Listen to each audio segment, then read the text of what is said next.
First one is that the deterrence is facing the big challenge. We have the extended deterrence provided by Washington, D.C., thanks to the US-Japan alliance. Now, Ukraine issue is a critical challenge for the credibility of the extended deterrence. Then we have to think about the Russia, not only Russia, but China and North Korea as a possible the power who may have a kind of tilt toward adventurism. So deterrence theory, deterrence debate must be back. That's number one.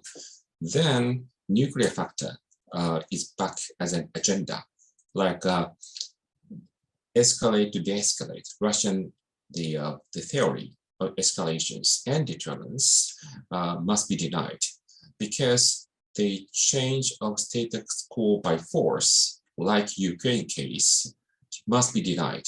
So we have to reaffirm the importance of the deterrence by punishment, deterrence by denial, so intra-war deterrence. In that sense, we should have a beefed up.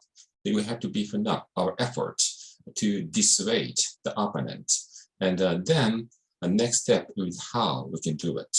And in this case, the sanctions will continue vis-a-vis Russia, and plus the shared norms and principles will be the key for foundations of partnership and alliance management, like US-Japan or the Japan, NATO, Japan-EU partnership and the G7 the summit. That will underline the importance of the like-mindedness. So in that sense, the aggression vis-a-vis Ukraine is a kind of a turning point of our international relation theory, that sovereignty must be maintained again, and also territorial integrity must be maintained. The key term to they have the fruitful discussion to maintain that is resilience if something happens. Resilience of Ukraine or resilience of the Afghanistan. Well, these two are so different in crisis management. In the case of Afghanistan, government did nothing to stop the Taliban's offensive in Kabul, unfortunately.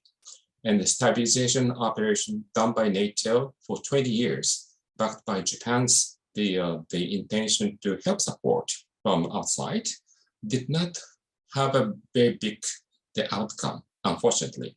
Then Ukraine came. So we have to maintain the solid foundation to work together among the like-minded partner like NATO and EU and US and ASEAN country, Australia.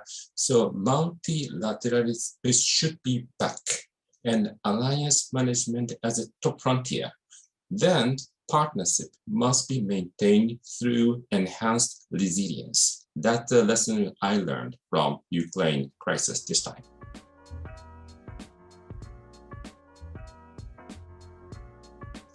We have a new set of arguments. Let me put it this way.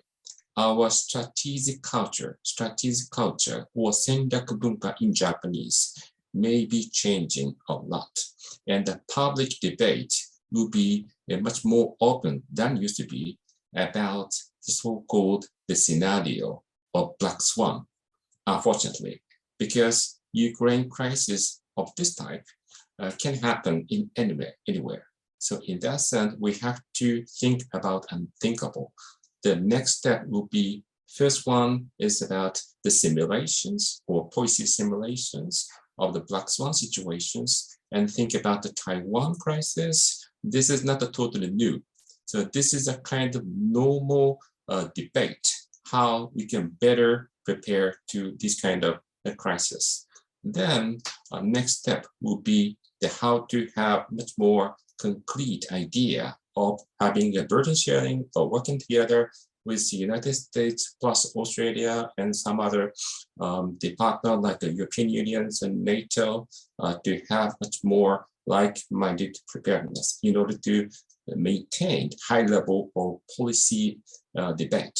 So we are happy to see the Shangri-La dialogue is back And the Shangri-La provided a very valuable opportunity to keep informed about what's happening. Plus, our relation with South Korea is moving ahead. That is a very positive impact. In that sense, well, our strategic culture of a bit to the purely non-military tradition may be changing, and then we would be much more open and realistic. Well, one of the new agenda is the so-called nuclear sharing issues. And some of the commentators in Tokyo, they would like to compare the NATO's nuclear sharing and possible Japanese approach to that. But in my mind, that may be a bridge too far, because in the case of NATO, the planning group, nuclear planning group, back in 1960s, and it has a rich history and had a huge amount of debate how we can do it. Plus, conventional escalations, nuclear, tactical, theater, strategic debate were rich. So in that sense, nuclear sharing issue is an idea, but that may be the first step to think much more realistically about the nuclear factor. Another one is that conventional options are everywhere, and we have to think about the effectiveness and efficacy of these kind of arrangement, because these are in place and we have a rich experiences how to do it during the crisis. In that sense, much more realistic debate should not on the nuclear issues, but also conventional one. The so-called enemy side attack, the options are debated. It is totally new, but we have much more rich and realistic approaches to this burning issues, like how we can send the right signaling vis-a-vis a possible opponent.